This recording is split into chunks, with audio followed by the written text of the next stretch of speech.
Good evening. This is the JP Dinnell Podcast, episode 4. I am JP Dinnell, and as always, I have Lucas with me. What's up, buddy? What's going on, man? It's good to be here.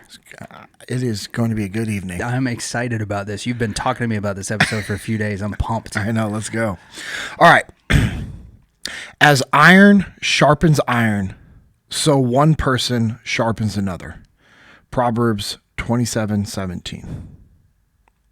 All scripture is inspired by God and is used to teach us what is true and to make us realize what is wrong in our lives. It corrects us when we are wrong and teaches us to do what is right. God uses it to prepare and equip his people to do every good work. 2 Timothy 3:16 and 17. I wanted to start off this episode with those two scriptures so that we can come back to those as we dive into this episode and discuss what we have learned from Cody over these last two episodes. And I also want us and our listeners to think about what those mean to them and how they can actually be applied to their lives at a deeper level. All right. So those last two episodes with Cody were pretty legit. What were some of your favorite takeaways from listening to Cody? So I get to listen not just here and then in the editing process, but I also listen back afterwards because I want to hear what it sounds like, whenever it comes on. So there's part of me that my editing brain has to hear that. The production side of me needs to hear it and make sure that it came across well and all of this stuff. But I was getting so lost in listening to Cody talk about complacency because that's one of the areas for me that I really struggle with. I have so many different things that I'm interested in. And so instead of becoming an expert at something, I will take this thing and I'll be like, oh, I'm going to get really good at this. And then I do it for 6 months and then I get bored with it and hop to the next thing. But now that we've had our first kid, I can't get bored with my kid and hop to the next thing. There's no next thing to go to. And hearing him talk about the winning the war with complacency and about how it is getting up and choosing what you're going to do, the alarms that you guys had, win the war against complacency and, get your purple belt and those kind of things were really, really simple reminders that you had throughout your day that are those tiny little motivators that keep you, trudging, whether over the hill or up the valley. And I think that was one of the big takeaways for me. And the second, we've got our second kid coming in April.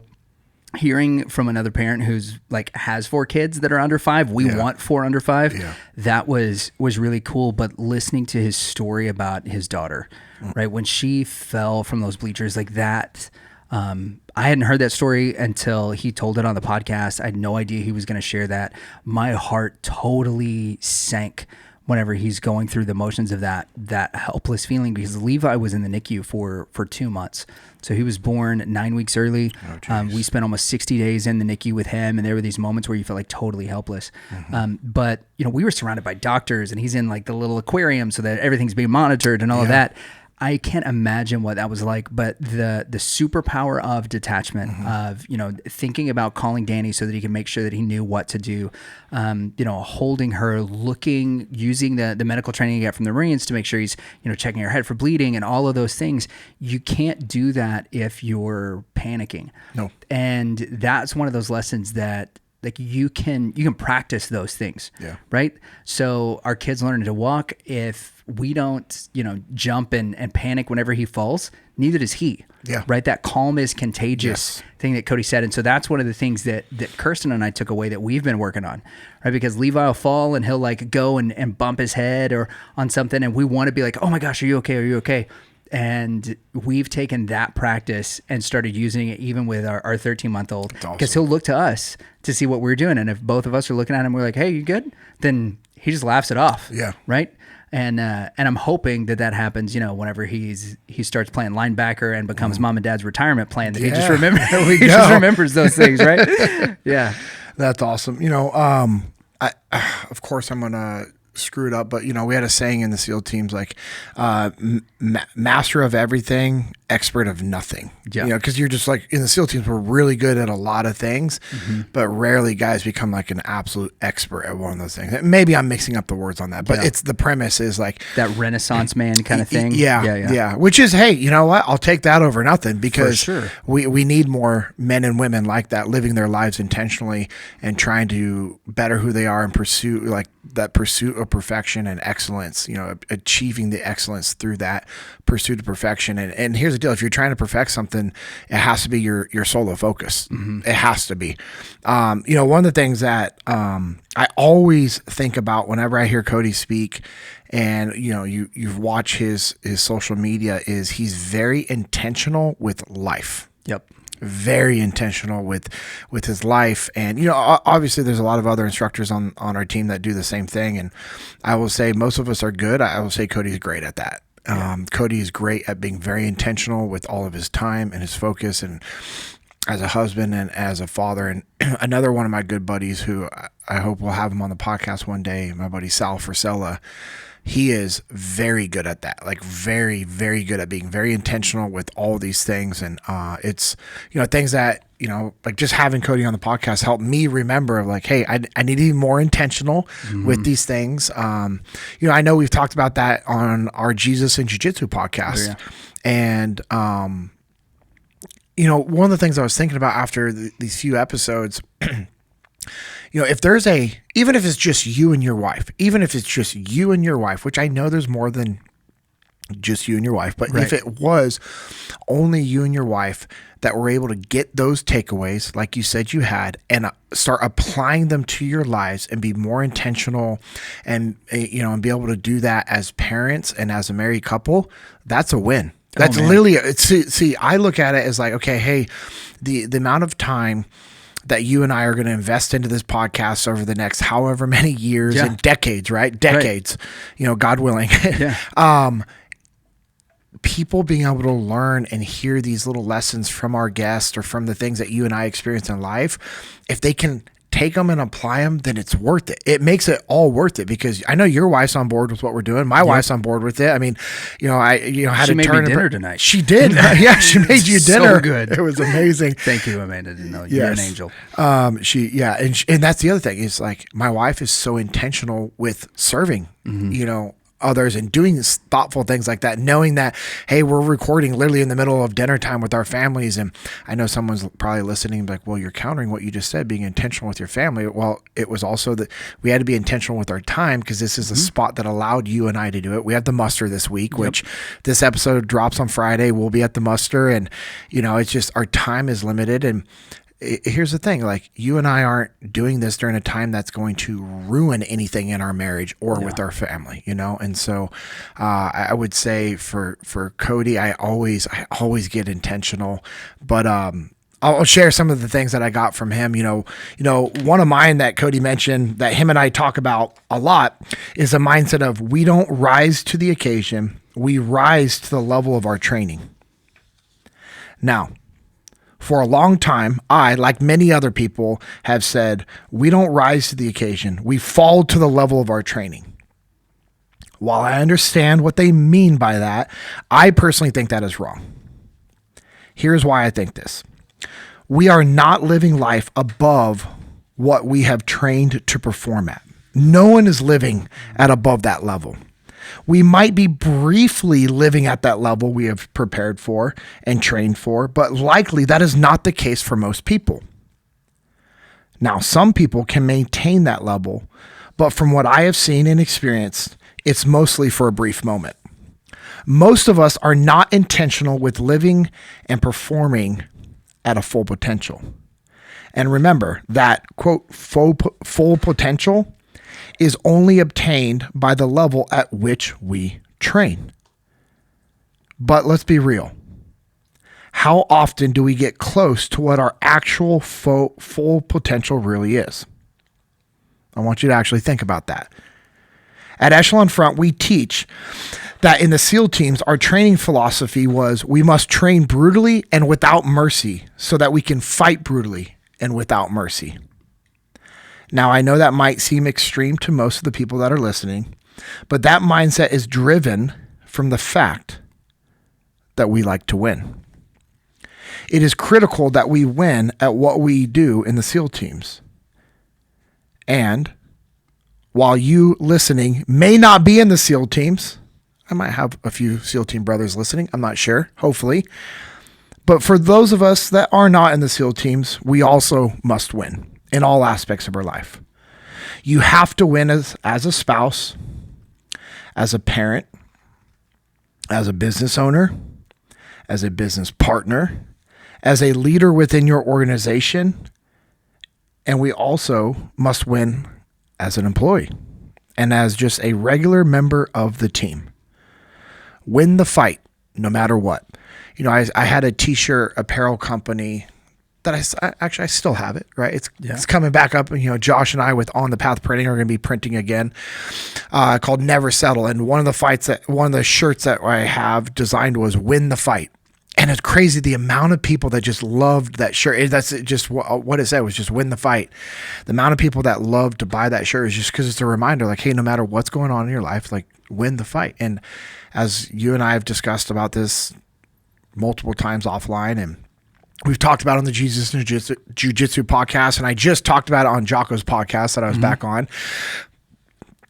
We're all at war. It's a spiritual war going on right now. We're battling every single day. So now I want to talk about my buddy, because there are some rare occasions and rare people like Dakota Meyer, who received the Medal of Honor for his heroic actions in Afghanistan, which, if you're not familiar with that story, I believe it's Jocko Podcast episode 160.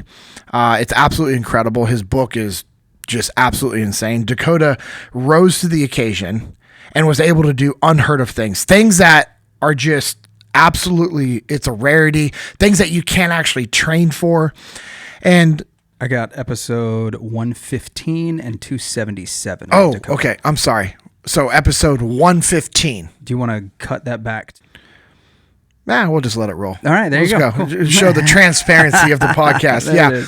I don't know why I was thinking 160. Anyways, you're good. They're all good. But yes, 115 with Dakota. Thank you for fact checking that. If you want to hear more about that story, go to Jocko Podcast episode 115. Buy Dakota's book. Read his story. It's absolutely incredible, and I'm honored to call him a friend. And I've learned a lot from him over the years. And again, his story is, it's such a rarity that he is a living Medal of Honor recipient, and the amount of those that we have is so few. But here's the thing that we know to be a fact. We all get complacent, every single one of us. And the more complacent we get, the further away from that level that we fall, which means it's going to be harder to rise to that level. And over time of not training and not being fully prepared, that baseline also drops. That is why we must go to war with complacency and get out of our comfort zones and train. Like we were talking about that verse at the very beginning in Proverbs and in 2 Timothy as well. We also must do an honest self-assessment and figure out where we are at. Once we figure out where we are at, we then can come up with a plan on how we are going to get to where we need to be. So I'll share an example. All right. Okay. So when I was in the military, we were taught land navigation. One important part of land navigation is figuring out where you are currently located so that you can figure out which direction you need to start moving to get towards your next location. It's awesome to know where you need to go, and that's great because everybody always focuses on like, hey, this is where you need to go to. Yeah. But if you don't know where you're at, what direction do you start moving? If you only had the final location of where you wanted to be, but did not take the time to figure out where you were at and what direction you needed to be moving in, the likelihood of reaching that location is almost 0%. Yeah. It's almost 0%. If you had zero clue where you're at, how would you know where you need to go? And along the way, you're going to have to change your route. And it's absolutely crazy. And unfortunately, many of us live our lives like this. We're only focused on where we want to be. We're not assessing where we currently are as husbands and as fathers, as leaders, and just as humans. We do not come up with a good, solid route for how we are going to get there. Once you have established your current position and to have a rough idea on the direction you need to start moving and understand your capabilities, then you need to move. Do not waste time trying to come up with a perfect plan. Perfect plans do not exist. Start moving and be willing and capable to adjust along the way. Life, just like in land navigation, is never a perfect and straight line. There are going to be things that you have to navigate around, and at times you will have to take a longer and harder route.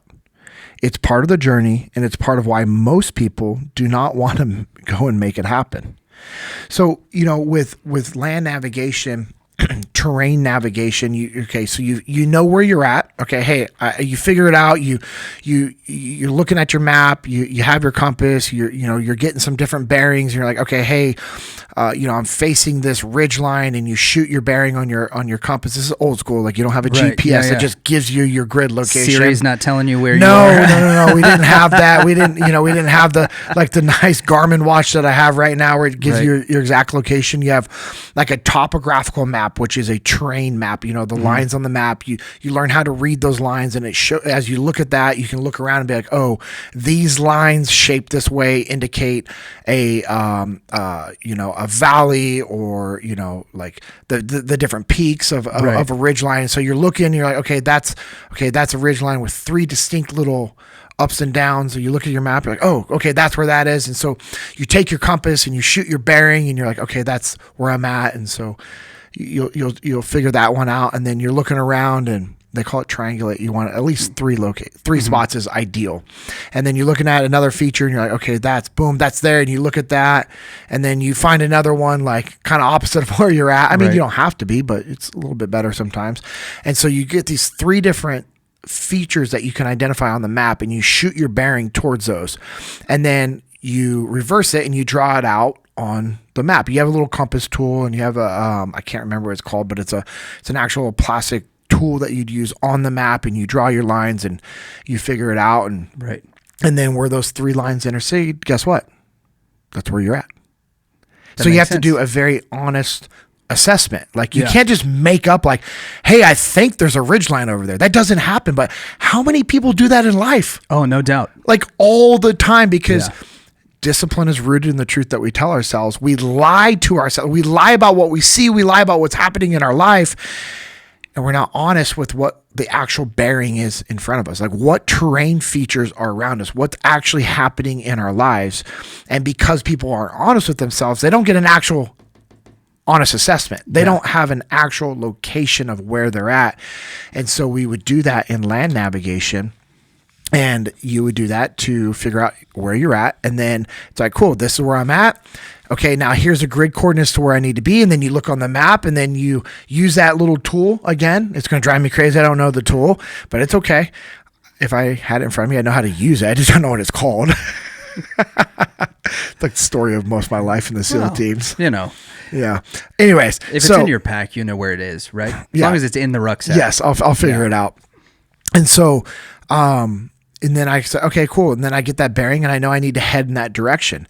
And what's cool is, as you are more familiar with this process, what was really cool, Lucas, is I got to the point. Now, I know some of this was kind of just this natural gift that God gave me with like directions and land navigation. I was at a point where I could actually look around at features and be like, okay, boom, boom, boom. And then look at a map and have a really rough idea. Like actually, I'm sorry, not rough, but a really good idea where I was at without actually shooting the bearings. Because I would get so used to that, of how that would look and translate onto the map, and then look at the terrain features around me on the map, and then just know that I need to start going there. But the other thing about it is why I said, hey, don't waste time trying to come up with a perfect plan. They do not exist. Start moving. Right? Start moving and being willing and capable to adjust along the way. Is if I figure out my rough location and where I need to be going in life, if I try to come up with the exact perfect location and the exact perfect bearing, the problem with that is I'm wasting time, because that route is going to change along the way. Because let's say I'm headed, just for easy reference, true north. Okay. And that's my direction that I need to be going, is true north. Well, what if there's a crazy river with really dangerous rapids in that path? Do you think I just keep walking straight no matter what? Am I capable? No, I'm not. I actually can't. Yeah. Because I could drown. And so what I'm going to have to do is find, okay, and I look at the map like, okay, am I going upstream? Am I going downstream? Where can I go to where it allows an easy crossing? Like I need to be able to have that adjustment within my navigation. Yeah. Also, what if there's a straight cliff in front of me? Like if I keep walking straight and my point is on the other side, the location that I need to get to is on the other side of a mountain. Okay. So I'm walking this direction and this water bottle is a cliff face. That's why people need to be watching on YouTube, right? So I have this cliff face in front of me. So they can see your water bottle. Do you like that little YouTube plug? That was good, yeah. All right, so I'm walking this direction and all of a sudden, boom, cliff face. Well, okay, maybe I'm a really good rock climber and I have all my rock climbing gear and I can climb up over that face and then I go up and then what if it's a sheer drop off on the other side? What do I do? That's bad news.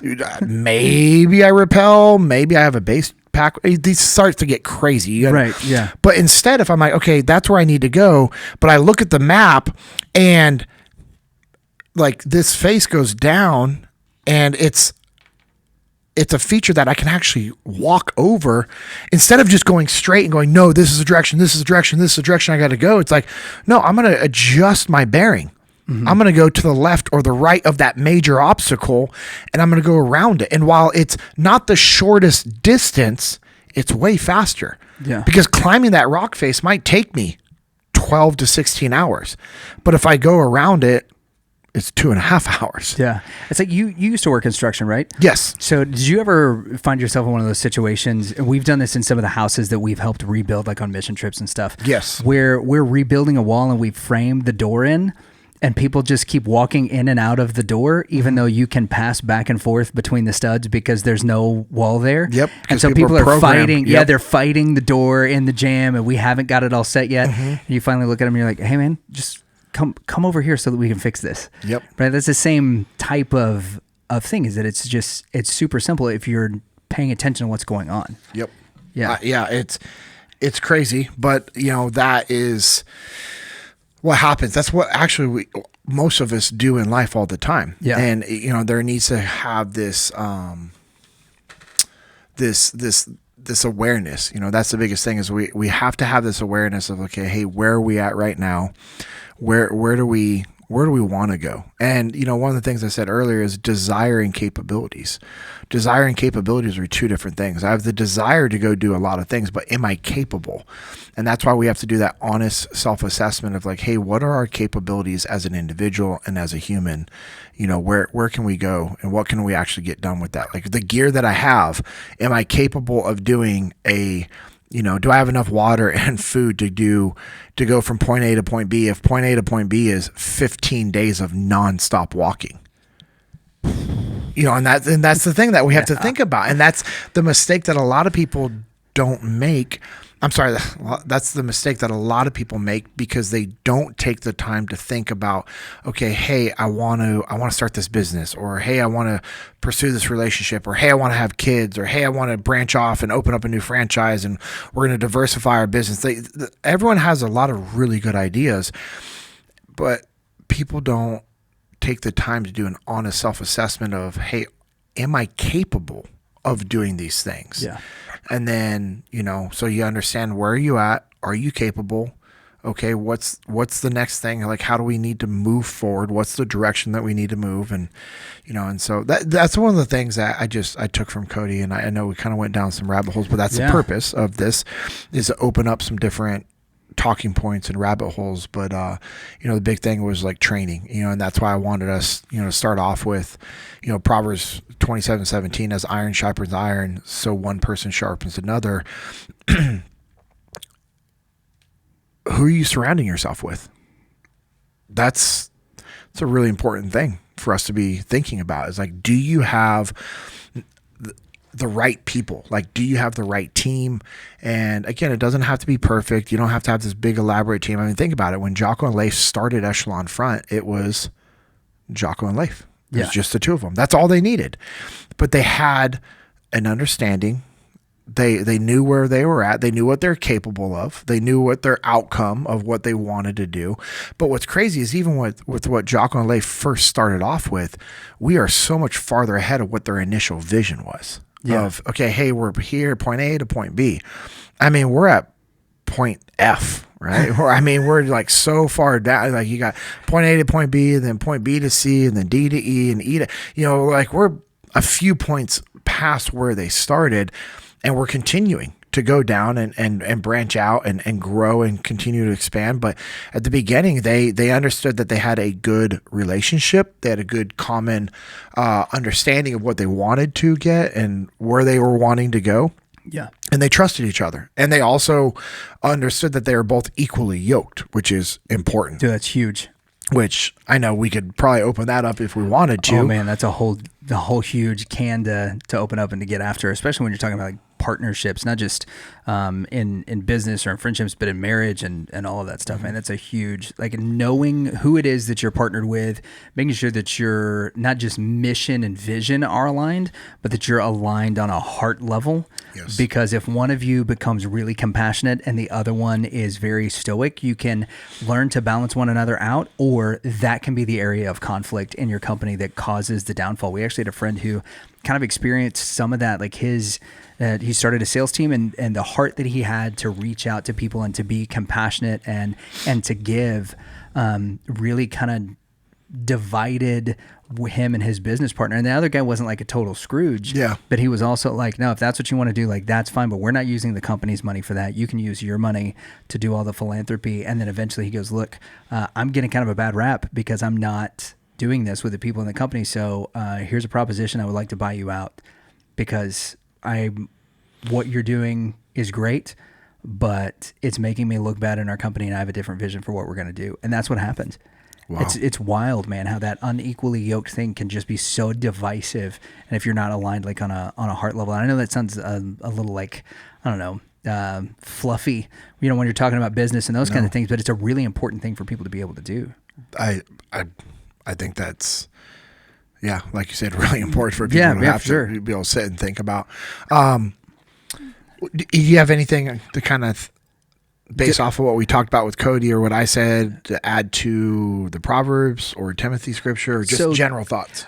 With the Proverbs and the Timothy scripture, like first off, anytime I listen to any of you all talk, I'm loaded with questions. Okay. Right? Like I just have like this download of like, okay, so here are the situations that I'm dealing with. Here are the situations that, people I know are dealing with. And what I have to hesitate doing is being like, listen, JP, here's all the problems that I know of that are happening that are, some type of related to the topic that you're looking at. The first thing I want to start with before we hop too far into the scripture is when you're talking about triangulating your position, right? Like, I'm only familiar with that term from movies. Yeah. I didn't know that it was like a legit thing until we were sitting down and you guys were talking about it. I thought it was just something they said on Mission Impossible and Hunt for the Red October in order to sound cool. Okay. So it is a real thing. It's also very important. How do we triangulate our own positions in self-assessments? Because I think that's something that a lot of people struggle with. I mean, a lot of our audience is going to be familiar with like Kevin Hart. Yeah. So if you don't know, Kevin Hart's in a wheelchair right now. He's in a wheelchair right now because him and his buddy, who was a running back for the New England Patriots, started jawing back and forth about who was faster. And Kevin Hart was like, I can beat you in a 40-yard dash. And he did not have a realistic self-assessment. He tore his abductors and his adductors on the way in this 40-yard dash. What? And he's in a wheelchair for the next like couple of months. He's put out a bunch of videos about this. They're like, hey, when you come see my show, I'm in a wheelchair. I've had to get some stuff fixed. I had zero clue. Oh, dude, it was crazy. And at first, a lot of people thought that whenever he was talking about it, that it was a hoax. But then folks have seen him and he's in the wheelchair because he didn't have a great self-assessment of what his capabilities were. Yeah. So how do you triangulate where you're at? How do you do that personal self-assessment so that you can know, hey, this is a reasonable goal for me, or, this is a 90-day goal, but really what I want, and my ultimate goal is going to take more time because I'm just not at that level that I thought it was at yet. Yeah, that's a really good question. One of the things that we created at Echelon Front is an individual balance assessment. Okay. And, we also have Extreme Ownership Academy, where it's our online leadership training program where people, every Monday, there's a free live training with Jocko Lay for other senior instructors at Echelon Front. It's every Monday at 1 p.m. Central, and one of the instructors will open up with a topic. We'll talk about it, and then we open up for Q&A. Yeah. And so, anybody that's a member of that has also access to taking that free balance assessment. But obviously the listeners, some of the people listening, okay, like, well, that's great, but I'm not a member of Extreme Ownership Academy. I'm not saying that so that you can go become a member, but I wanted to share with you the fact that is once a week, there are hundreds and hundreds and hundreds of leaders and people. When I say leaders, I mean people, humans, right? Yeah. That are meeting to listen about a different subject and to think and reflect. And I think that's what we have to do as individuals, is have humility. I'll go back to that quote that I said once already on here, and I know I said it plenty of other times, is discipline is rooted in the truth that we tell ourselves. So if you're not willing to do an honest assessment with yourself, then you're just wasting your time. Now, someone might be saying, well, if they're willing to do some sort of an assessment, isn't that better than nothing? Yeah, that is. Yeah. But let's be real. Like, if you're not willing to have humility and truly reflect and ask yourself, how am I at fault for these things not being where they need to be? That's the first step that I really think you have to think about is, all right, do you have humility? And are you willing to look at it through the lens of extreme ownership? Meaning, do you cause these issues, or what have you not done that's causing these issues? Like, do you communicate too much? Are you, overbearing with your communication? Do you follow up with your people too much? Do you come off as micromanaging? Do you assume that your priorities are the biggest priorities, and do you fail to detach? And is your communication too simple? And is it too vague, or is it too complex? You really have to look at all these different assessments and, all these different points of view, and do the assessment of like, okay, hey, where am I at right now? Where am I at financially? Where am I at spiritually? Where am I at with a relationship with my wife? And hey, and not just be like, yeah, things are good with my wife and I. Is it really good with your wife and I? Or are you guys just coexisting? Because people think just coexisting with their spouse means that things are okay and things are good. How's the relationship with your coworkers? Oh, things are good. Are they really good? Or do you just coexist with your coworkers and peers, and you just go in and you do your work? And how are things with your boss? Like, do you actually have a relationship with your boss? Do you have a relationship with your people? I will say that's the impact that people have from coming through Echelon Front's field training exercise program, the program that we were talking about with Cody, that Cody now runs, that I helped kind of create and start with Jocko Leif. Experiential leadership. Yeah, it's all of our experiential leadership training that we run. It's all the hands-on scenario-based leadership training. When people come to that training, they are humbled. Because they're put in a situation that it doesn't matter who you are, what your background is, you have no control. You're going to be humbled because now you're going to be put in charge of a mission, or you're just on the team trying to conduct a mission. And here's the deal. We all want to win. The people on our teams want to win. And then all of a sudden, when you're not winning, you're frustrated, you're humbled. And after we get done with that mission, we sit down and we do an honest self-assessment. And it's the ability for us to sit down and actually reflect upon ourselves. Now, what we do at Echelon Front, that's why it makes Echelon Front so impactful, is because we have the ability to provide people multiple different opportunities and situations that they're going to be in where they're going to be able to do these honest self-assessments.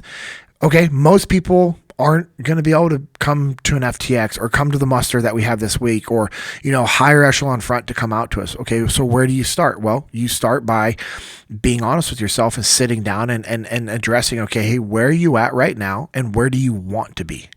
and then find what's in between of what's reasonable. Okay. Yeah. You know, like the goals and desires of where you want to be. Okay. Is that obtainable within the next few steps up the chain of command? Right. It's like, so if I'm in my current situation, I'm like, man, I want to be worth $500 million. Okay, great. Guess what? That ain't happening anytime soon. Yeah. Like, you know, it doesn't matter. Right. I mean, all my investments that Amanda and I have made over the years could all pay out at the highest possible return. And we're not coming close to that. Right. So that would be an unrealistic expectation. Now, should it still be on the goal? Yeah, because you know how many people we could help, you know what I mean? And Yeah, you know for what sure. we could do for churches and ministry, and you know, and that was a very vague example that I was Right. giving. You know, it's not, but that is so far above where anything could be capable of what Amanda and I could hit reasonably within the next couple of years. And like I said, even though we've made a lot of smart investments over the years, even if all of those were like, hey, they're all coming to fruition all right now, and actually it's 5 times what we thought it was going to be. We ain't even come close. You're not in the same stratosphere. You're not even the same stratosphere. So I have to think about, okay, what's obtainable? You know, so Justin Blythe that Cody and I talked about, my buddy who owns 360 Fitness here in the Dallas-Fort Worth area down in Keller. He's one of my very close friends, works for us at Echelon Front. He's also one of my trainers, and you know, him and I just kind of getting back on the same page of what I want to do with my health and fitness, and you know, jiu-jitsu and competing and just different things in life. And it's like, all right, cool, what's realistic? Like, what's realistic that I can do and I want to do? That's the other thing, is like, if you don't want to do it, you're not going to do it. For sure. So you also have to look at things from a very detached perspective, so you're not being emotional. Because I could say, yeah, I'm going to do all these things emotionally, but then logically I'm like, actually, I don't want to do any of those things. You know, like I watch like different people that are like, one of the followers from the Jesus and Jiu-Jitsu podcast, Josh Kingery, I think I'm saying his last name correctly, but anyways, he's a pastor up in the Colorado area, Castle Rock area. They went and did a Jesus and Jiu-Jitsu in his area, and anyways, he just signed up for the Leadville 100. What is that? It sounds terrible. Anything with 100 in it sounds terrible. It is, especially when it's at one of the highest, I think it's the highest occupied like city in Colorado that people live in, Leadville, Colorado. Okay.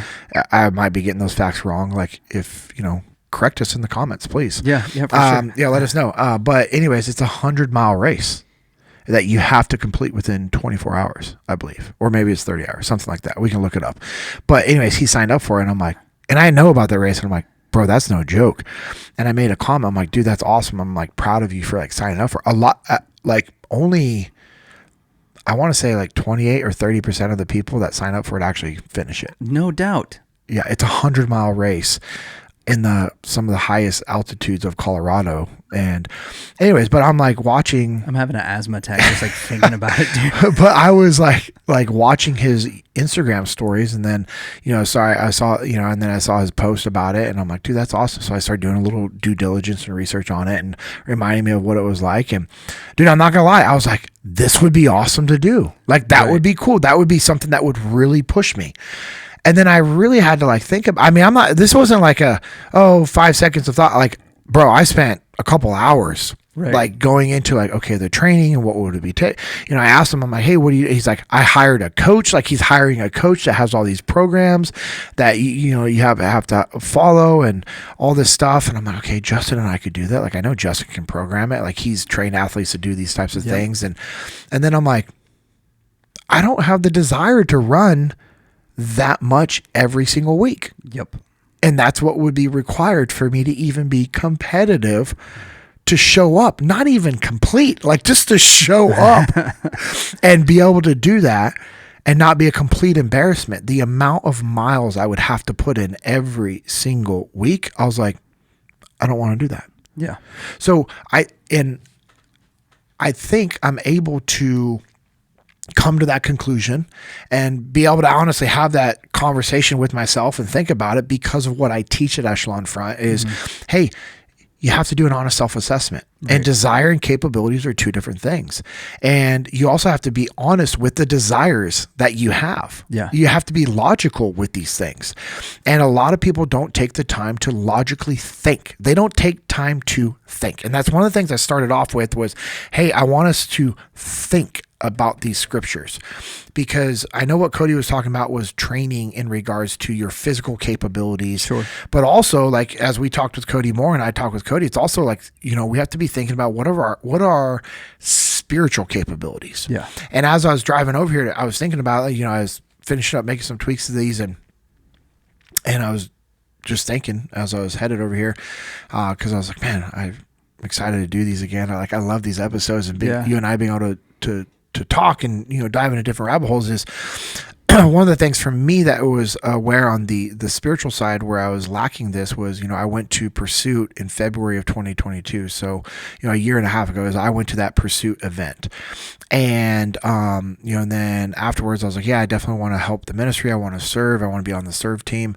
And I came back and I was able to help serve, which was awesome. It was an incredible experience. And I'm going to be serving at the one coming up in November, December. We have a Pursuit actually this week, it's going on, which is great. Yeah, right on. Yeah. And then we have the next men's one, which is the last one of the year, is November 30th to December 2nd. So if you want more info on it, you go to pursuitfortruth.com. But anyway, so I was at one of those, and what I realized, and it became very aware, was my spiritual maturity was not where it needed to be having some of the conversations that I wanted to have.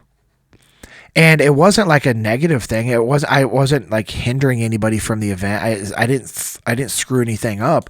But there was a one time I was like, kind of like, Steven and I were going back and forth on something, and it wasn't an argument. It wasn't like we were pushing back on each other. We were just going back and forth on something.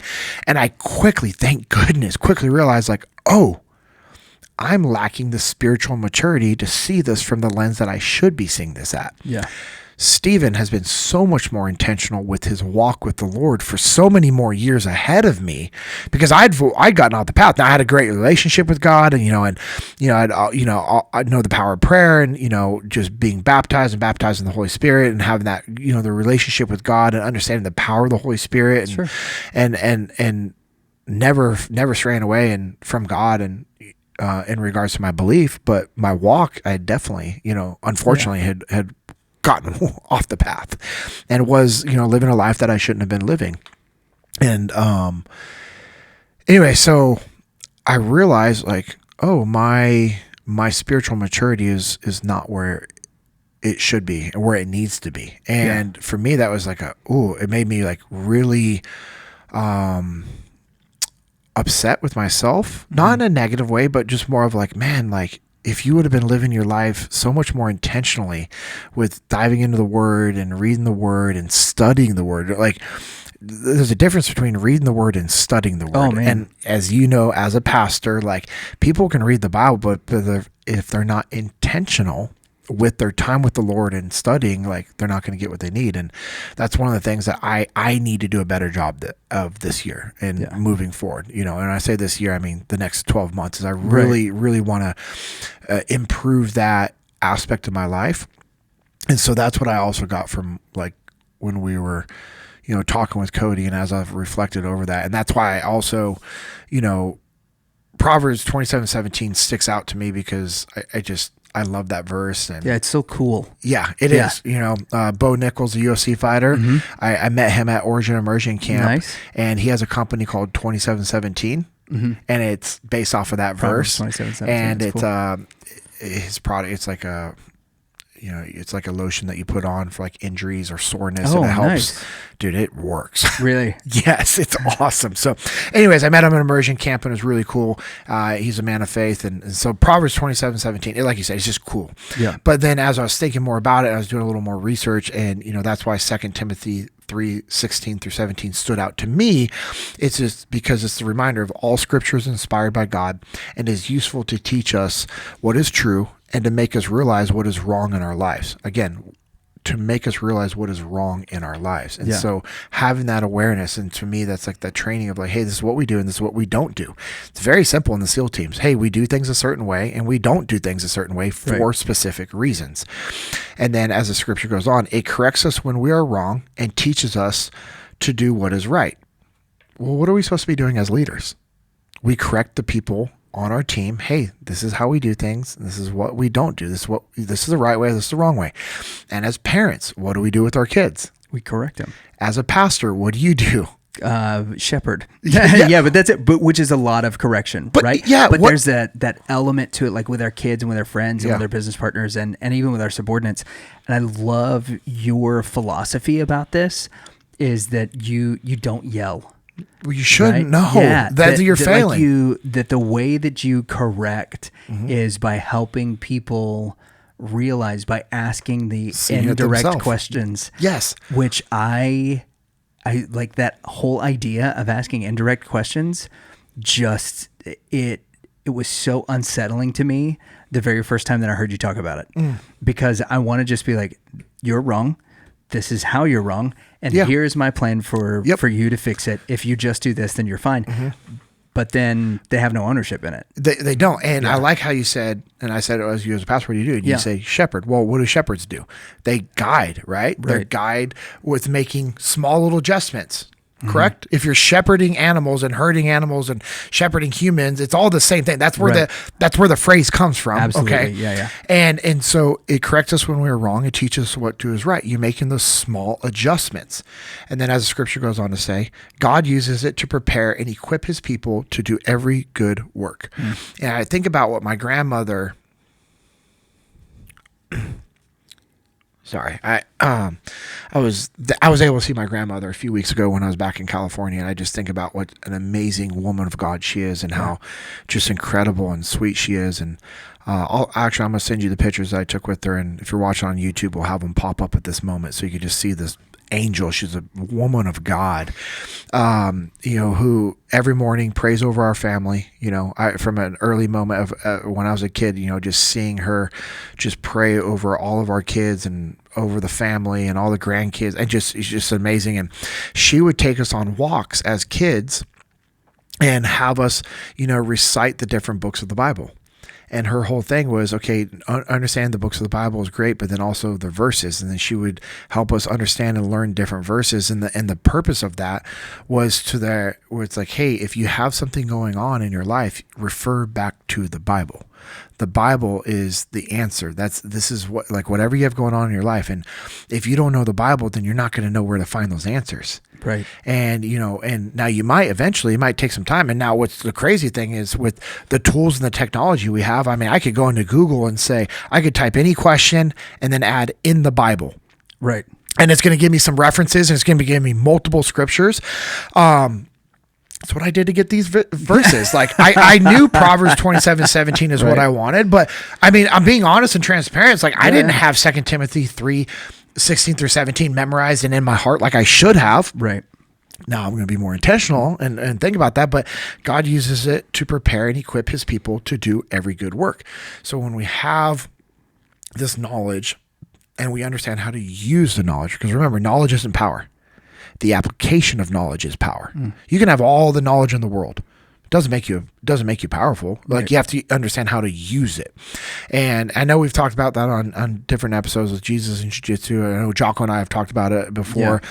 It's like, hey, great, you can have all this knowledge, but if you're not using the knowledge, like, you're what's the point? Right. And so I have an understanding of how to use it. And so it goes back to that awareness that I had at pursuit of, like, oh, yes, I have a great relationship with God and undeniable.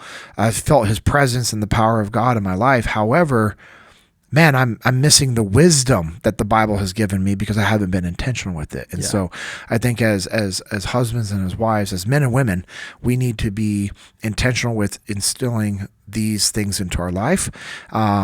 And then for those of you that are listening that aren't believers yet, then, hey, take what we're talking about to your skill set for business and for life and for your marriage and as a parent of just like, hey, you have to have an awareness of where you're at.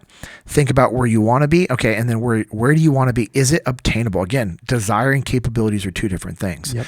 And do you and then start moving forward and understand that you're going to have to make adjustments along the way, which is okay. And then there's sometimes when, you know, you used to be at a level and then you fall back. Oh yeah. And this is where, you know, the biggest part of the iron sharpens iron thing for me comes into play, because I used to work as a personal trainer, and then after that, you know, pursued a lot of like personal athletic goals. Well, in 2019, I was on my way to competing in the Arnold Classic, in the under 200 pound class for the world's strongest man, under 200 pounds. Like, I was totally stoked about it. And then I tore my ACL. Gosh. So if I were to, you know, if I don't have a realistic self-assessment and I'm trying to go back to the gym and I'm trying to, you know, lift the 300 pound Atlas stone again when I'm like at a totally different weight, I haven't trained that in a while. Like all I'm going to do is end up getting myself injured, which now has all of these negative consequences in other areas. Because of your ego. Right. Yeah. Yeah, because I'm not triangulating my position, right? And where this kind of comes to a head with this iron sharpens iron thing for me is we do a lot of work with people in recovery.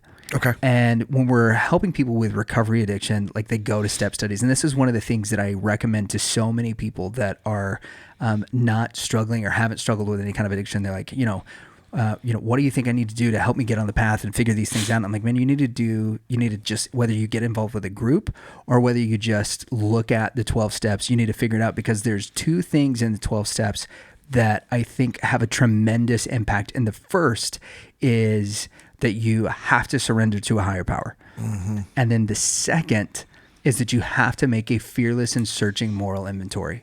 It's like you have to stop and do a legitimate self-assessment of, these are the people that hurt me. These are the people that I've hurt. These are the things that I've done to damage my relationships. And coupled with that step is now you've got to go talk to somebody about that, right? You're not at the amends step yet where you're going and asking for forgiveness from people or, you know, writing letters and stuff like a lot of folks do. Like you're encouraged to go get a sponsor, and you talk to that sponsor, and the two of you confidentially just work through all of that stuff. And in our lives, you know, that's what our mentors are. Our mentors are those people that we can go to and we can talk to that help us work through this stuff. But so many of us, because we have a bad self-assessment, it seems like we don't go and get the help that we need.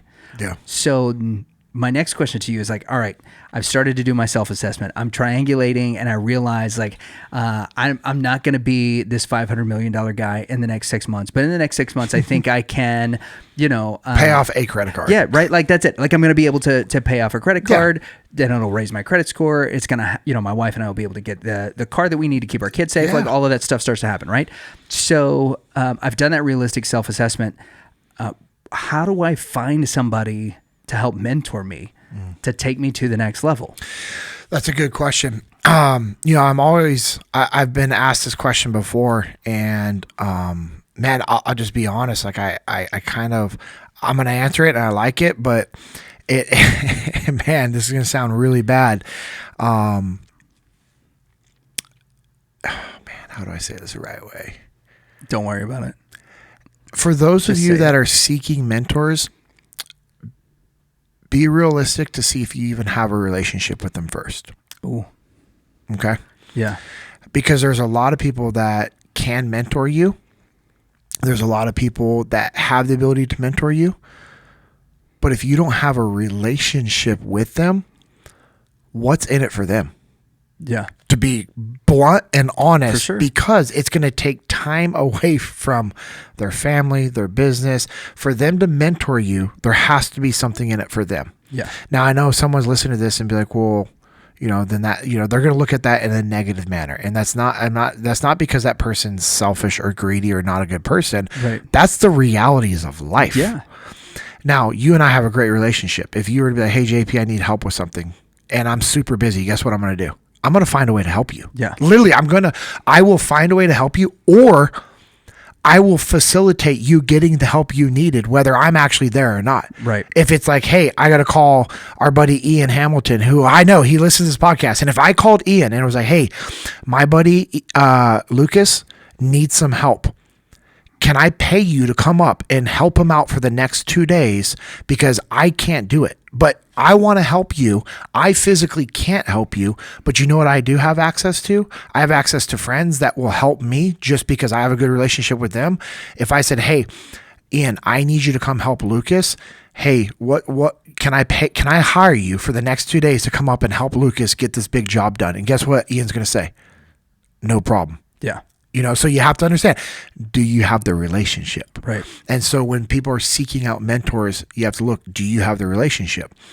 Now, the dichotomy to what I just said is Jocko's biggest mentor to him was Colonel Hackworth, who he had never met.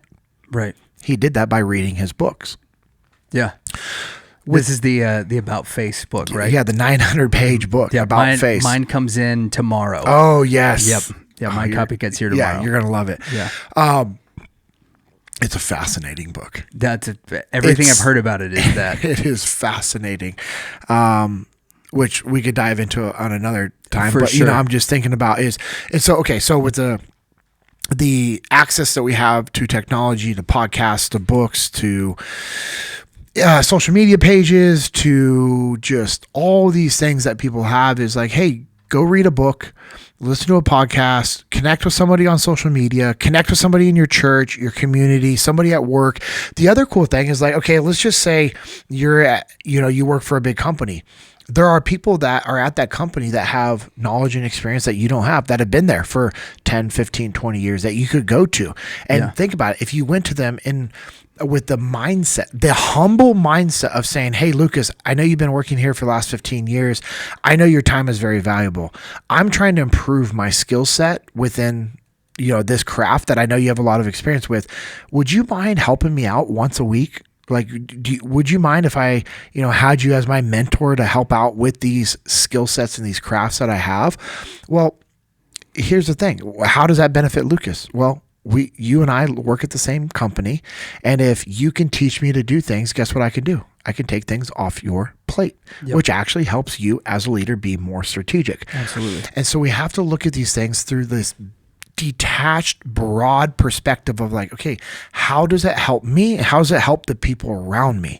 And if I'm going to you, asking you to give me something, which is your time and your knowledge and your wisdom, what am I giving back to you? There has to be value that's transferred back and forth. Right. Because think about this, every relationship, every interaction that you have with somebody, there's a bank account. And every interaction is either a deposit or a withdrawal in that leadership bank account. So if I'm just coming to you and grabbing, eventually what happens to that bank account? It goes empty. Yeah, it's depleted. Or you overdraft. Or it's overdrafted, Yeah. which means that they usually shut down and those relationships can be damaged to the point where they no longer exist. So you have to be mindful of that. Okay, hey, do you have a good relationship with the person? And what value can you give back to them? Yeah. And so you really have to think about what value. It's like, when people would hit me up about being sponsored by Jocko Fuel, because I have the relationship with them. My default response for a very long time was, which of their products is your favorite that you've bought and used? Sour Apples, Sniper. Yeah, but I would ask them that. No, not for that. I like what you did there. But I would ask them that so that this was my indirect communication back to them of like, hey, if you're not buying the product and supporting the company by purchasing the product, what value do you provide that we're just going to give you stuff? And I say we, like I have that ability. It's not my company. I help them out. And do I have some influence there? Maybe. I know. But I'm not going to use up my leadership capital with Jocko Fuel by saying, hey, sponsor all these people. Yeah. And so I would always ask people like, well, which other products do you use that you really like? And this is legit. I'm not exaggerating. About 90 to 95% of the people, the response was, well, I haven't tried it yet. Yeah. But yet they're wanting free stuff because they expect that. Again, what value are you providing? Have you even purchased the products? Were you willing to support the company before they were in a position to support you? Right. And it's like, it's awesome. We have Little Cattle Co. It's been a month, right?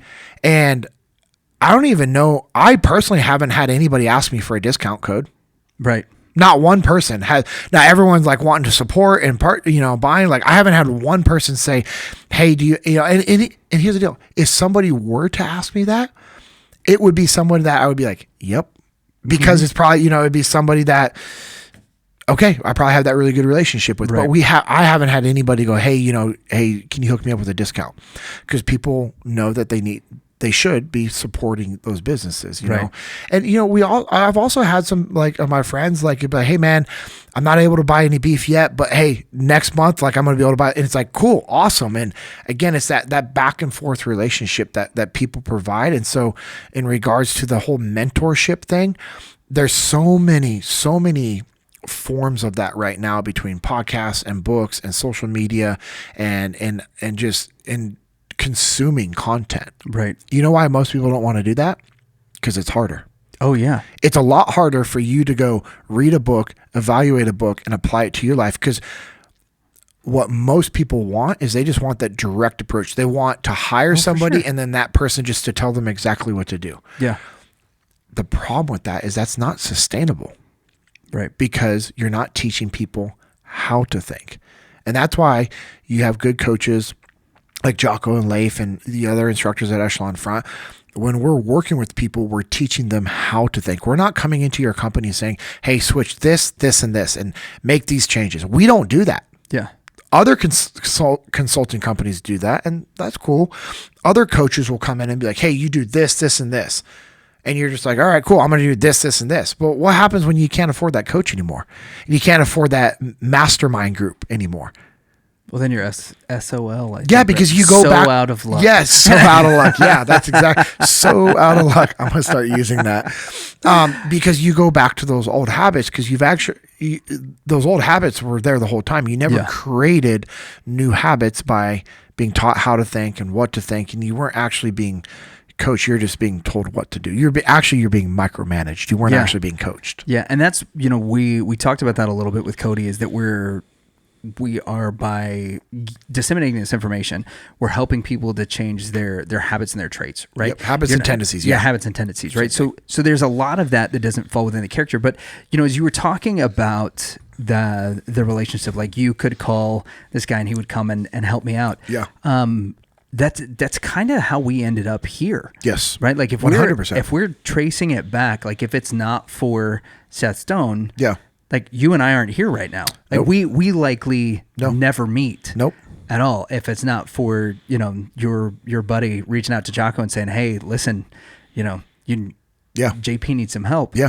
And it's because of all of those relationships, right? That we're even here. And that's 100%. And I know that I've never met him and that we honored him on our first episode, but I have a lot to be thankful for your relationship with Seth because of what it's meant for, me and my family and the things that we're doing now. Yeah. And also for our relationship and the way that stuff just compounds throughout life is insane. Yeah. Right. It's absolutely insane. And then when we look at it from just the level that you and I look at it from, a lot of the things, it's amazing what God has allowed to happen in our lives. Absolutely, man. It's absolutely incredible. It's just like, God opened up this door and he facilitated this. And what's cool is like, God's not a puppeteer either. No. Is he allows, things to happen in life. And I know that's a hard thing for some people to understand. It's like, well, why does he allow bad things to happen? Okay. Well, I know that's a subject for, we can get into it, but for another podcast. I would love right. that because there's a lot of things, especially with the current environment and the current things that are going on right now in the world. It's just so unfortunate. And it's sad. It's really, really sad when you see, what evil people are capable of. For sure. And that's what we're watching happen, and it's good versus evil right now. And that's life. That's life in all aspects. And, so I always like it to look at it from that lens. And then from what you were saying, the relationship aspect, because I had this great relationship with Seth. And more important than the relationship, Seth was a phenomenal leader. Yeah. Like Leif is a phenomenal leader. Jocko is a phenomenal leader. Dave Burke is a phenomenal leader. Jamie Cochran, she is a phenomenal leader. Cody, Danny, Jason, all Carlos, all the guys and gals at Echelon Front. They're all phenomenal leaders. And what do? They take care of their people. Yeah. And that's what Seth was doing, is he was taking care of me. One of the favorite photos that I have of Seth that I'll post, on his birthday and the anniversary, or just if I'm missing of him, it's a picture of him at Fort Rosecrans visiting our fallen teammates.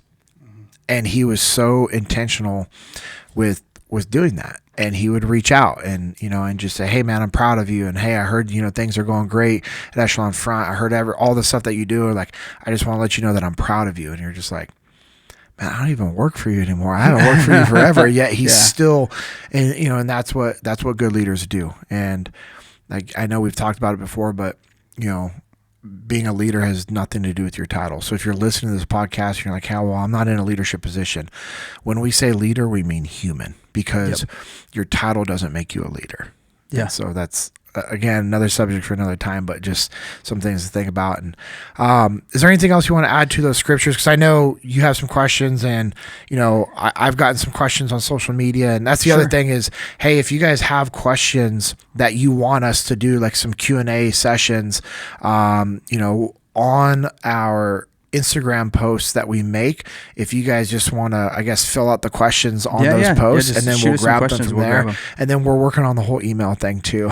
So we'll figure that out one day. That's on me. I haven't given you the info that you need, right? That's all good, dude. All right. So Ben Duff, help us. Yeah, we've got the iron sharpens iron, right? Yeah. And then when we go into the idea that like everything is good for rebuking and teaching so that we can do good work, the basis of that is that like when we apply the scripture, like you said, the application of knowledge, right? When we use the knowledge that we've accumulated, we begin to apply it. That's when it can change our lives and to move us to good works. So now we've found, we've done an assessment. We figured out what we want to do. I've got a good idea of where I actually am. I've got my bearings about me.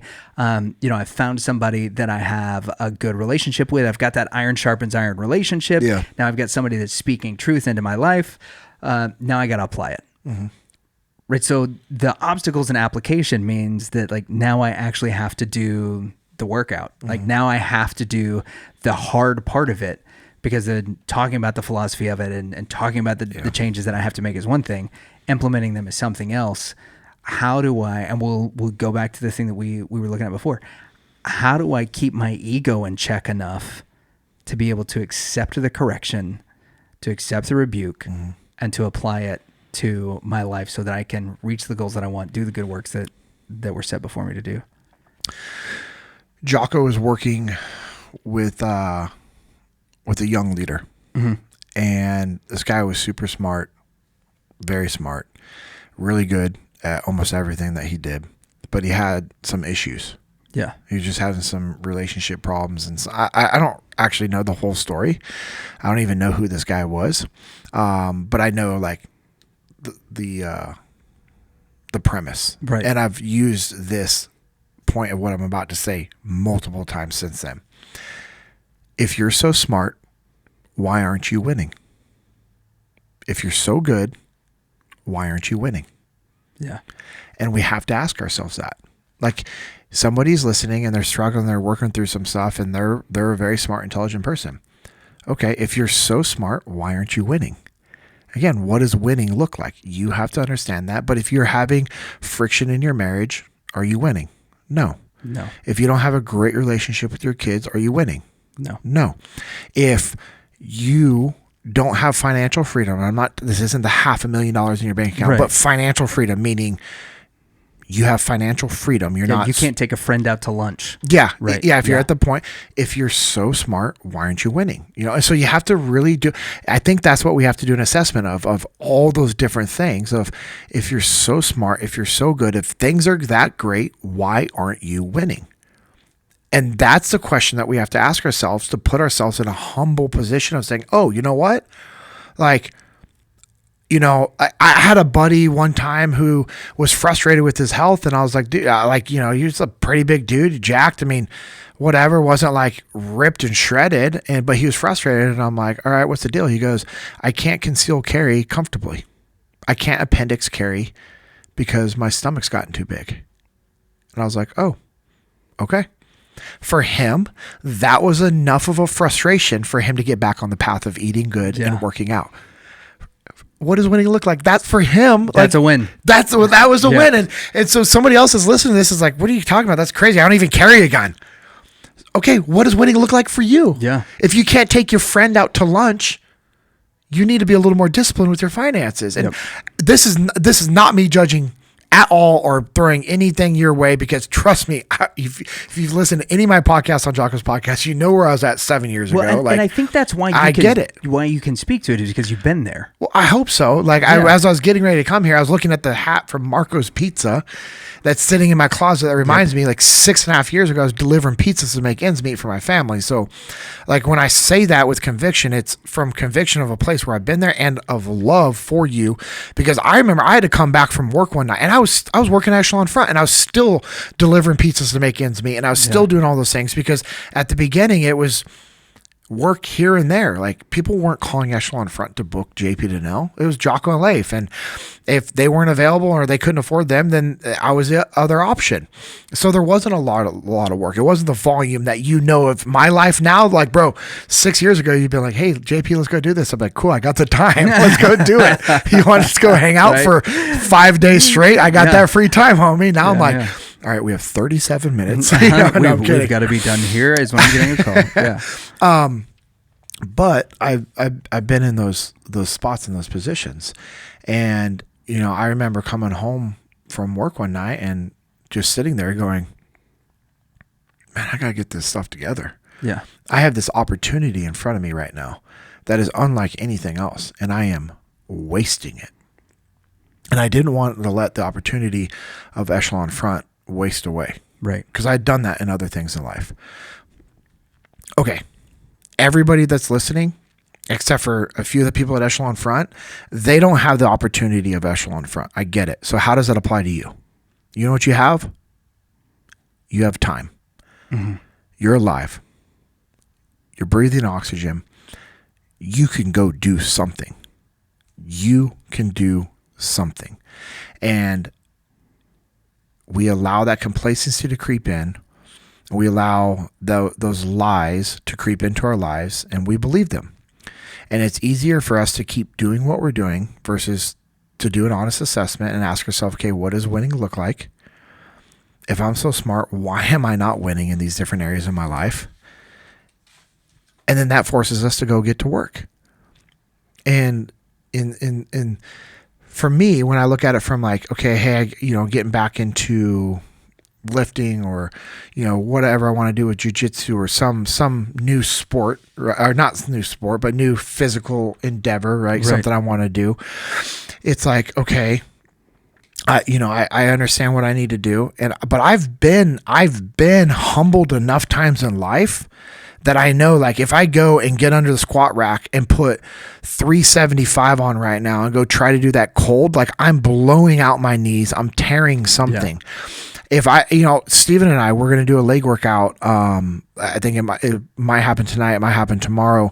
But I told him, man, it's been a long time since I've done legs. I'm like, your goal to help me is not to give myself rhabdo again, because I've done that a few times this year with crazy workouts. Yeah. But for the most part, I'll remember, okay, cool. Hey, yep. I was, at one point I'm repping 375 on back squat. That's awesome. It feels good to do 375 for 5. For sure. That's awesome. Yeah. I ain't doing 375 for 1 right now. Right. And it's funny. I say that, I know that'd be true. And the ego in my brain, that little lying voice goes, you might be able to. And I'm like, no, I can't. I know that I can't. But you know what I could do? Is I could go throw the bar on my back and do it 50 reps to warm up. Yeah. And then I could put a 45 on each side and have 135 on there and do that 20 reps. Yeah. And then rest and go do it 20 more times again. And then go up to 185 and then go up to 225 and just go and do sets with 225 until I want to throw up. And guess what? That's going to be a good workout. Yeah. It'll be enough to get me, back in the zone. And I'll be so sore for a week that I'll be like, okay. But you won't be going to the doctor. Exactly. I literally won't be going to the doctor. Right. But I can do enough to allow me to feel that discomfort again of being like, I'm not going to let myself get this way again. Hey, okay, I need to be more consistent with my leg workouts so that I don't feel this pain. And so my advice to you that are listening from what you just said, Lucas, is go do something. Just go do something and then do it again, increase it, and find your true baseline. Yeah. And just, and if you are in the position where you can actually hire a good coach to help you with this, whether it's physically, financially, spiritually, whatever that is. And I say hire because then again, it's trading money for their time. It shows them that you respect their knowledge and you value them. Yeah. And then maybe later you figure out something down the road. But I'm not going to go to, I have a great relationship with Justin, and I'm like, hey, I want to start training for this new thing. And he goes, cool, I'll start doing some research. And I tell Justin every single time, let me know what that program costs and I will pay you for it because it's his time. I don't want him to think I'm ever abusing that friendship. Yeah. Now, he'll just be like, hey, boom, here you go. You're not paying me at this point because we've traded a lot of things back and forth. Right. But that's a value of having a coach that's going to be able to figure out your baseline faster than you could probably figure it out yourself. Yeah. But hey, as Jocko has said many times, like, hey, if you can't come to a muster, if you can't hire Echelon Front, like buy the book Extreme Ownership. Hey, you can't afford the book Extreme Ownership? Just listen to the podcast. It's free. You can make excuses or you can make things happen. You can't do both. So which one of the two are you going to pick to do? Yeah. Go do something. Yeah. Or get a library card. Like this is one of the things that drives me a little crazy, is, so many people and like leaders that we train come to me and they're like, I just don't, like, I hear you talk about all these great books and all of this stuff. My first exposure to Extreme Ownership was through the library app. Dude, that's awesome. I got it because the library card is free, right? And they have the audiobooks. And so the very first time I heard Jocko's voice was when he was reading the title to Extreme Ownership. That's awesome. And that was my first introduction, and it cost me nothing. Now, since then, I've passed out, I don't know how many copies of the book and told so many people about it, but there are 100 different ways to get the resources if you truly want to make the change. Yeah, 100%. Extreme Ownership is a great book. Dichotomy of Leadership is a great book. Just a great, phenomenal book. The one you're holding. Yeah, Leadership Strategy and Tactics. If you read that book with intent and an open mind, it's literally going to help you work through whatever you have going on. Whatever. Yeah. And Jocko and I just dove into that in his podcast recently. And, we touched on a few points from that book. And I don't know, the feedback that I've gotten from people are like, man, that episode was great because you're diving into these things and all these things like people they relate to. But if you listen to that episode, I don't know if you've had that chance to, but one of the things that he starts off with, and we reiterated multiple times, was the evaluation of time. It's just time. It's fleeting. Yeah. And we can't do anything with time. You can't pause it. You can't slow it down. You can't speed it up. You can't reverse it. You can't fast forward. You can't do anything with time. The only thing we can do with time is make the most of it. Yep. And that's something that I go to all the time. Like it's like, honestly, like I blend that, what I just said, into everything that I do in life with Echelon Front, I know we've talked about on Jiu-Jitsu podcast. I feel like we probably talked about that with Cody as well. I know I talked about it. Of his book. Yeah. Right? We talked about that for sure. And I know Jocko and I talked about it again. And I just had a call recently with Leif Babin of just, some strategic things that he needs me to be working on, and just this understanding of that time is fleeting and we have to make the most of the time that we have. And, and that's the thing that we have to look at and assess is, as individuals, time. How is the time going to affect what you need to be doing? Do you have the time? Can you make the time? And then what you want to do, how much time is that going to take? And again, that goes to that desire and capabilities. Are you equipped to go do these things? Because time is a very real thing that we need to do an assessment over.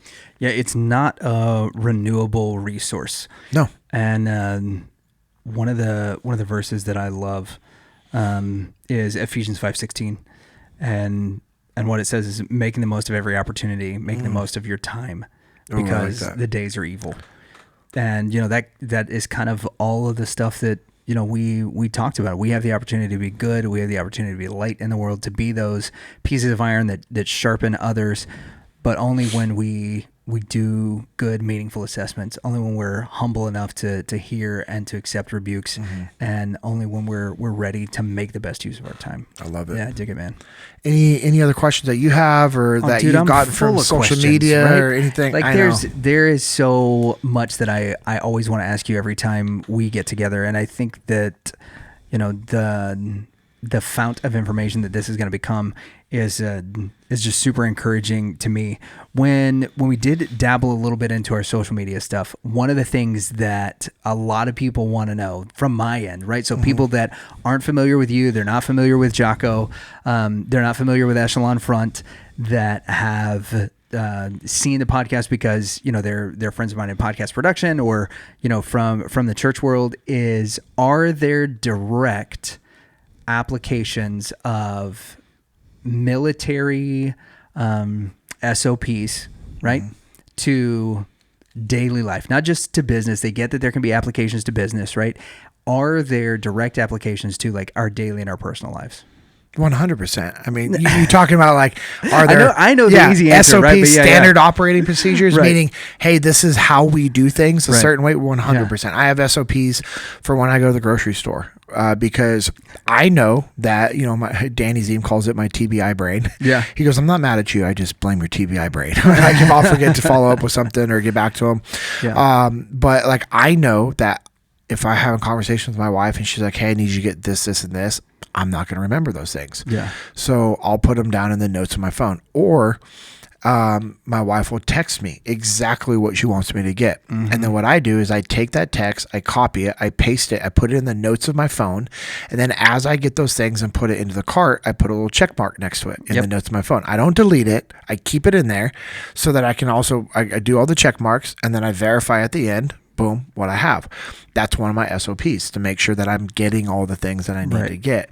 And, I have SOPs for where I put my keys, where I put my gun, when I walk outside, I get in my vehicle, I lock and load. When I go into my house, I unchamber that round, put it back in the magazine goes back in the gun, all these little things. So I have SOPs for all these things. So I know like, hey, I'm outside of my house, I have a chambered round. Yeah. I just know that. When I'm inside my house, I don't have a chambered round because we have kids. Even though my kids know not to mess around and play with our guns. Right. We have other people that come over to our house, and our guns aren't locked up in safes, because if somebody breaks in my house, what good does a gun in a safe do? Yeah. I mean, and people are like listening to this going, oh my gosh, your guns aren't locked up. No, they're not. It's my house. Yeah. If someone wants to kick in my front door, I'm gonna have access to that weapon fast, or then go biometric reading, blah blah blah. Yeah. No, I'm not doing that. I'm gonna grab my gun. Excuse me while I go defend myself. Chamber around as I'm moving from my bedroom to the front entry space, and then as I'm acquiring those sights, I'm taking that slack out. Like I know what's gonna happen. Right. And those are my SOPs, and my wife knows that, and our kids know that. And my kids, the SOP, they don't touch guns unless we're at the shooting range. They don't touch guns. I'm not worried about it, right? Because it's ingrained into who our family is. And now when we have people over and guests over, the guns aren't out. And I want to be clear, we don't have just guns laying around on the couch and the table and the counter. You are in Texas. People just assume that we rode horses here. Yeah. And that would be cool. I want that life. That would be sick. I want that. So that is on my goal, is to have horses. And, yes, I will have horses one day. Right. But yeah, and if you want to ride them to the studio, I'd allow it. Dude, that'd be amazing. It'd be so good.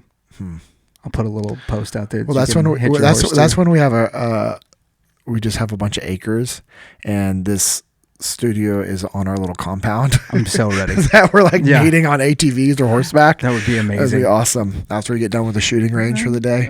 But no, yeah. So SOPs are critical. It's standard operating procedures, because if you have things that you have SOPs for, it's less that you have to think about. Yeah. And then that way you can just perform. And it's like why there's like you said, your uniform. It's a black shirt. They're like you have it's. Yeah. In your jeans, so it's just like, it's the way you do it. It's less you have to think about. Yeah. I like that. I think that's awesome. I envy that. However you look at my closet, not like that. Yep. And there are times I'll be sitting there and Amanda's like, just pick something, please. Yeah, that's what used to be. Like I have hundreds of graphic tees from from like concerts that I was at or that we played at, or there used to be this store called Steve & Barry's, and you could get, if you bought 5 shirts, you could get them for $3 each. If you bought one shirt, it was like $7, but if you bought 5, you get them for $3 each. So I had and they had tons of like comic book characters and all this stuff. Yeah. So I had a closet and drawers just full of these shirts, and every day when I would go to pick one out, it would take me 10 minutes to figure out what I wanted to wear. Yeah. And it was terrible. Yeah. Yeah. So I envy, like Jocko's like that. I envy that. I am trending that way. Yeah. A little bit slower and slower and slower. More of my clothes, definitely, from Origin. And, Justin, he goes, my goal is the only thing I own is Origin and Jocko Fuel stuff. And I'm like, be sick. Okay, cool. And it's just less you have to think about. Yeah. But I'm like, hey, I like this shirt because I have this emotional connection to it from this memory that I got from a buddy. Like my buddy bought me this shirt. That's the thing. Like I have cool shirts that people have bought me as gifts, and I'm like, it's one thing we have done with a lot of the shirts that I just, I used to be a large and now I'm XL. Like I wear XL. Beefcake. Yeah. Wait, what? Is that insult? Is it no, good XL or a bad XL? The sleeves are tight, so it's a good XL. Yeah. We'll take that. Do you hear that? That's not good. Talking about how old we are, flex, and it's like pop, snap. Yeah. But yeah, so a lot of my old shirts that were larges, I didn't want to get rid of. Amanda cut them up. She cut them into like these squares and then sent them into a company, and they made quilts out of them. So we have some quilts at our house that are just t-shirt quilts. That's so cool. Dude, it's awesome. Because for me, I'm sentimental, whatever. People can make fun of that all they want. I don't care. I'm sentimental, so it allows me, like, I can keep those shirts around because those thoughts and the memories for friends and people that have given them to me over the times and over the years, and it's like, cool. That is what broke me of being sentimental. I had a box of t-shirts. So right before Kirsten and I got married, I had a bunch of stuff that I was getting ready to give away. Yeah. Right. Because she's moving into my place. Yeah. And then I had this box of shirts, and it was from all of the camps and all the concerts that I'd ever played. And it was all these tour shirts and everything. Yeah. And then I came home, and she was kind of like moving some of her stuff in as we're getting ready to get married. And there was like this huge clear space in the living room. And I was like, hey, what happened to all this stuff that was there? She was like, oh, that was your donation stuff. I went ahead and donated. I was like, oh, thanks so much. I appreciate that. And that box of shirts was part of it. And I was like, hey, there was a box in here. And she was like, yeah, I took it to Goodwill. What was in it? That box was really heavy. I was like, that was 20 years of tours and camps and like all of the stuff that I did. And we had a lady at our church that was going to make it into quilts, and Kay just like immediately started to break down. I was like, you know what? This is one of those opportunities where it's like, hey, this is a good thing. Like I can let that stuff go now. Yeah, that's awesome. But I do envy your quilt because I really wanted one once upon a time. Well, I think it's awesome that you reacted that way, because unfortunately a lot of people would have not reacted that way. Well, and that's the power of detachment, right? Yes. It's like she didn't mean to do that. She was trying to do something good. If she would have known that they were in there, she would have just taken them straight to that lady's house. And yeah. I could have for months and never did. Like my wife was doing something that was incredibly sweet, taking care of something I should have taken care of. There's a lot of lessons there on the whole. Dude. Talk about prioritize and execute. Had you made that a priority and just executed on it, because the amount of time for you to take it to that lady would have been what? 20 minutes, 30 minutes? Not even. Out of your way? Yeah, because she's not a talker. Okay, so she would have just been like, hey, thanks, and shut the door in my face. Okay, so drive time. Okay. 5 minutes in this city. So you're talking, if things went crazy, 30 minutes. Yep. And because you didn't put a priority on those 30 minutes. I didn't. This happened, and it's, okay, again, power detachment, but also if you pull the thread back to extreme ownership of how that was your fault. Oh, dude, it was totally my fault. I know you know that, but how many people are listening to this would not have seen that? Right. And, it's a testament of your human nature and who you are. And, you're obviously in ministry at the time. Yeah. And hopefully you're not in ministry with freaking raging tempers and throwing tantrums and not being able to detach from emotions. Right. That would be bad. For sure. And so it was awesome. I mean, you look at that example right there. there. It's like life, like Jocko talks about, life gives you opportunity to train all the time. Yep. And that was a training opportunity of you looking at it from detachment. And now that we're talking about however many years later, we can literally take that example and open up a book to talk about the power of prioritize and execute. Absolutely. And it's just crazy. Well, and that's where this stuff, like, you ask the question, how does it apply to real life? This is how. Yes. Right? Yep. Like, if I would have done what I set out to do, if I would have prioritized and executed, then that's done. She never even has the opportunity to give it away.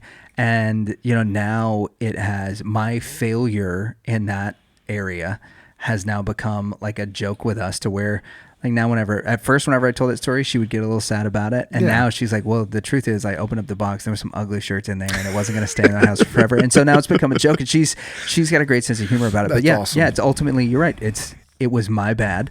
And it helped me since then to detach from some of those other things that I've been holding on to.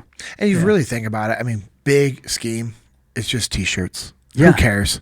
Yeah. Like, you have those memories, and it's like, I look at these things in my house. I'm like, I just gotta go get rid of. Mm-hmm. If somebody else can use them, if somebody else needs them, then like, that's what I need to be doing. Yeah. So that's the truth. Well, cool. Anything else you want to dive into or touch before we close it out? Bro, I think we put a bow on this one. Okay. And get ready for episode 5. Yeah, looking forward to it. All right. So, hey, thank you all for the support each of you have been giving us by listening, sharing, subscribing, and commenting, which has been awesome. The downloads that we've gotten is pretty legitimate. The comments we appreciate, and people just sharing it, like tagging us on social media has been huge. That obviously helps us out a lot. If you want to follow us on social media, I am at JP Dinnell, so that's at JPDINNELL, and Lucas is at LUCASPINCKARD. Make sure you're also following at Echelon Front. And if you want to learn more about what we do at Echelon Front, please go to echelonfront.com. That's ECHELONFRONT.com. I'd love to see any of you guys at a future event, or for one of our instructors come work with your company. If you want to as well, you can also check out Jesus and Jiu-Jitsu. We actually have an event coming up, so this is going to launch on Friday. Yeah. The next day we have tomorrow. Yes, so when you're listening to this tomorrow, real time tomorrow, it's going to be with Stefan Banta, who is the #1 ranked brown belt in the world. He's a black belt. He's going to be doing our first ever no-gi Jesus and Jiu-Jitsu event at Double 5 Mid-Cities. It's going to be awesome. If you're listening to this and you're like, man, I might be able to make it a priority. Yep. I'm telling you, for you to come have monster, a free seminar with Stefan is incredible. Yep. So if you want to follow us out on social media, that's at Jesus and Jiu-Jitsu _USA. Appreciate all the support you guys have been giving us at Little Cattle Co. Our website is www.littlecattle.co. And Get that beef. How was that beef that Amanda cooked us earlier? Dude, it is the most delicious thing I've put in my mouth. That's crazy. That's ground beef. Yeah. The quality of that ground beef. It melts in your mouth. It's insane, man. It's ridiculous. Yeah. Steven was like, no, look, this isn't going to be like the regular ground beef that you had. I'm like, listen, I've had a lot of different kinds of animals. Yeah. And you just think it's going to be about the same. Not the same at all. And the consistency with it is one of my favorite things to cook with, because it all comes, anytime you get like one of those 1 pounds of ground beef, they all come from the same animal. So it cooks the same. Yep. Right? You don't get like weird parts that are in ours. it. Ours all comes from that one animal. Right, that is not normal in the industry. Never happens. Right? And so the fact that pound of ground beef all came from the same animal, the cooking and the flavoring consistency, whenever you cook a pound of it, it's like nothing I've ever tasted before. It's weird to say that, but as a person who eats ground beef and rice, like 3 to 6 times a day, that's a huge deal. If every bite tastes the same, it's so nice. It's awesome. And then what Josh and I have with On the Path Printing, you can follow us at On the Path Printing. Also partners with Josh on that t-shirt apparel printing company here in the Dallas-Fort Worth area. We will be up and running hopefully the next 30 to 45 days printing shirts. Going to bring Never Settle. That shirt? Never Settle apparel. We'll bring that back again. That's going to be awesome. And then we just want to be able to help out different companies and ministries and groups with their apparel needs. And, companies that we support, that we support their values and their traditions and their what they have, like what do they stand for? That's who we want to support. And we think that's really important. So remember, each of us, we all have a choice. Every single day we are given a choice. What will be your choice today as you finish your week strong? So like my good buddy Peter Roberts, who founded Origin, says, go get to work. This has been the JP Dinnell Podcast, episode 4.